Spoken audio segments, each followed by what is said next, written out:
So the knee is not pierced my half guard. The guy's still outside of the knee shield.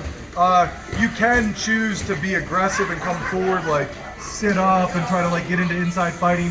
Stop using your legs to frame. But usually what I like, especially at black belt level, I like to get some kind of gigantic lead before I do that. One of the strongest leads you can get is 2-on-1 on the same side arm. And this complements the underhook game so well.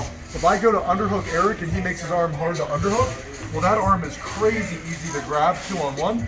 And if I'm trying to grab 2-on-1 and he's pulling his elbow and tricep away, holy shit, that makes it easy to underhook the guy. So this like path of least resistance kind of mindset, dilemma kind of mindset. I got the guy framed until he puts his hand on my ribs, and then I grab. And then once I have this, I don't want outside fight anymore. I purposely slip my shield. I want the guy to try to come forward. If he heads to me, if he drops in, I'm gonna see if I can send his wrist to his hip.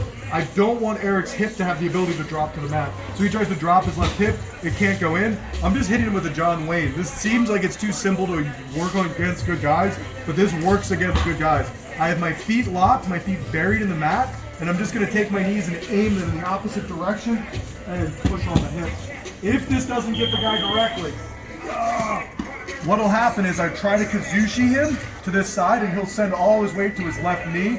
If that's the case, I guide his hand in that direction, sit up and grab a lat, and then I'm gonna look to take his back. If he starts to turn his chest to me and tries to aim back into me, this is a dilemma. I'm just gonna go back to the first movement. But if I get a big enough lead and I feel like it's worth it, I'm gonna escape and use my elbow to get to my knee.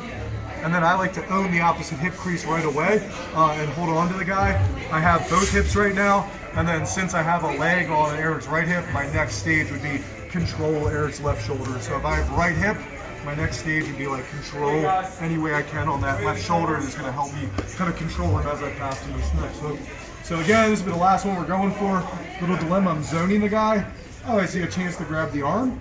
I'm slipping the shield. If Eric jumps forward and grabs me with a crossface, no problem. It's gonna be an easy tip. If Eric won't go, I can still try to tip, or I can sit up and see if I can take the back. Just back and forth, back and forth. If I feel like I can't, I feel like, oh man, he's starting to try to scrape his elbow off my stomach, he's turning his chest back to me. You don't have to go right away.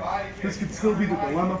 You can still John Wayne the guy. But if you feel like you got a big enough lead, it's elbow to the mat to find my knee, and then I bar the opposite hip instantly, so then if Eric tries to turn now it's gonna be really hard for him to escape. And if the guy's just elbows overlapping knees trying to defend himself, it's gonna be control the shoulder. You kind of pull the shoulder to your chest, and then from there you're able to hack in and get access to the back. Last one.